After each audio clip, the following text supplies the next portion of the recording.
देश के नागरिकों की रक्षा करने में सरकार नाकाम हुई। देश के नागरिकों की रक्षा करने में हमारी सिक्योरिटी एजेंसियां नाकाम हुई। ये आतंकवादी जो है 300 किलोमीटर जो है बॉर्डर और एलओसी को पार करके और वहां तक पहुंचे। न इनको किसी सिक्योरिटी ने रोका, न इंटेलिजेंस एजेंसीज के पकड़ में आए, और ये घटना करने के बाद आसानी के साथ वापस चले गए। अल्लाह अकबर का मतलब अल्लाह बड़ा है।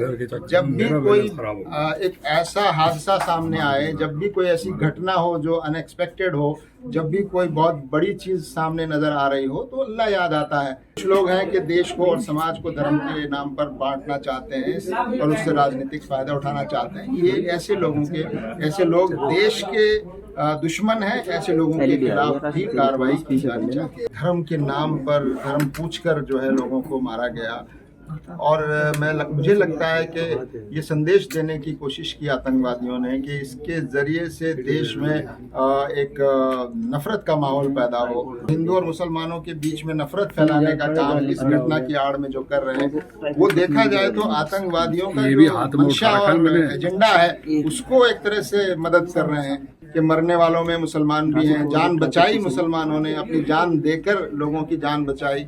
वहाँ 2000 से ज़्यादा सैलानी और पर्यटक थे, उनको सेफ प्लेसेस पे लाया गया, उनको रेस्क्यू किया गया। कश्मीर का मुसलमान भी और पूरे देश का आम नागरिक, हर धर्म के लोग आतंकवाद के खिलाफ हैं और इस दहशतगर्दी के खिलाफ हैं।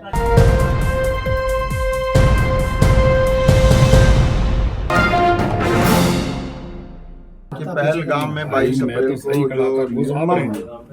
घटना हुई है, बहुत बारबरीक तरीके से, बहुत तरीके से मासूम लोगों पर गोलियां चलाई गई, और ये भी कहा गया कि धर्म के नाम पर धर्म पूछकर जो है लोगों को मारा गया।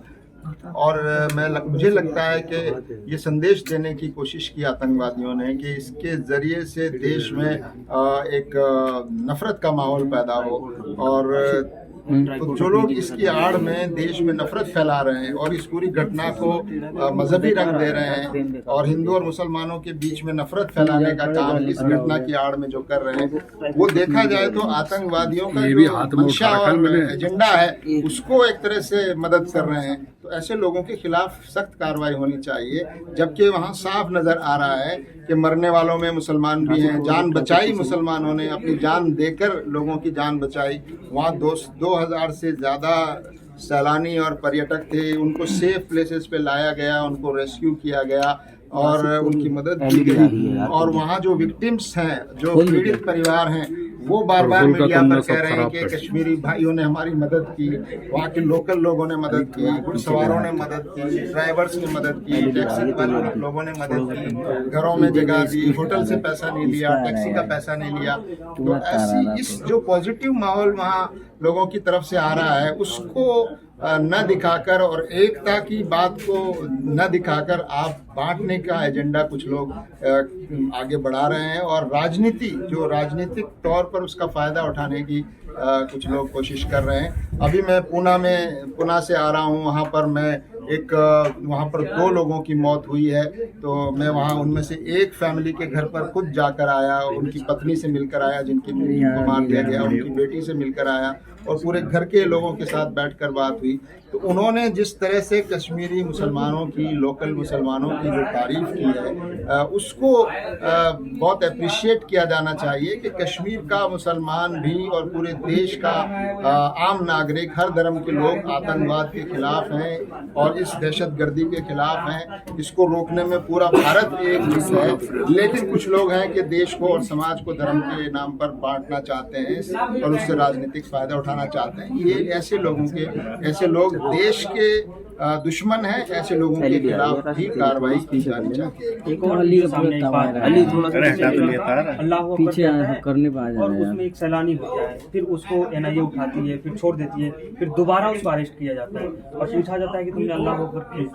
तो देखिए, इसको जिस तरह से इसको पेश किया गया, वो भी एक इस्लाम और मुसलमानों के खिलाफ नफरत के एजेंडा को आगे बढ़ाने के लिए।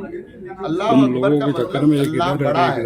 जब भी कोई एक ऐसा हादसा सामने आए, जब भी कोई ऐसी घटना हो जो अनएक्सपेक्टेड हो, जब भी कोई बहुत बड़ी चीज़ सामने नज़र आ रही हो, तो अल्लाह याद आता है।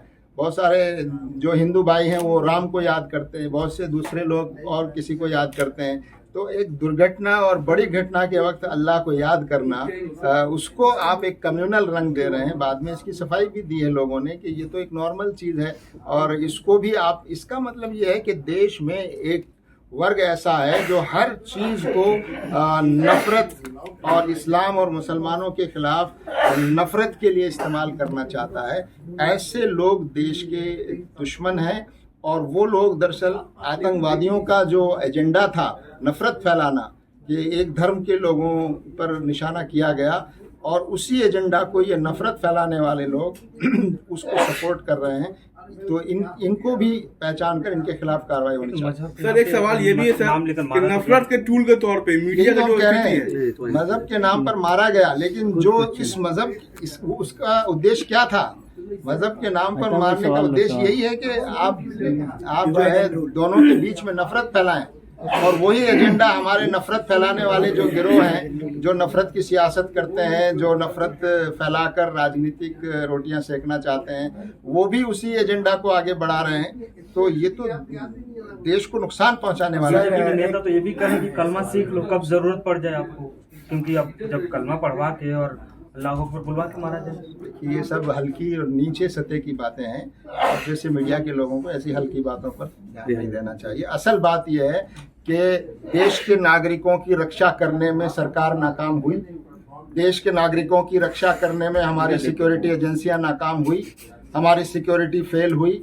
हमारी फौज जो वहाँ लाखों की तादाद में कश्मीर में मौजूद है, ये आतंकवादी जो है 300 किलोमीटर जो है बॉर्डर और LOC को पार करके और वहाँ तक पहुँचे। न इनको किसी सिक्योरिटी ने रोका, न इंटेलिजेंस एजेंसीज के पकड़ में आए, और ये घटना करने के बाद आसानी के साथ वापस चले गए, और अब इतने दिन होने के बाद भी वो आतंकवादी पकड़े नहीं गए हैं।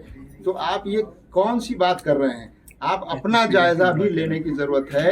ये जिन लोगों की वजह से वो आतंकवादी अंदर आ सके, जिन एजेंसियों की वजह से, नाकामी की वजह से ये सब हुआ है, उनका भी जायजा होना चाहिए, और वहाँ भी दोष तय होना चाहिए, और जो रिस्पॉन्सिबल हैं उनको सजाएं मिलनी चाहिए, तब ये आतंकवाद की घटनाएं रुकेंगी। हमला करना चाहिए, यही कहना चाह रहे हैं। नहीं, हम तो ये कह रहे हैं कि सरकार जो कुछ भी करे, आतंकवाद रोके। दहशतगर्द हमारी सीमाओं में आ कैसे जाता है?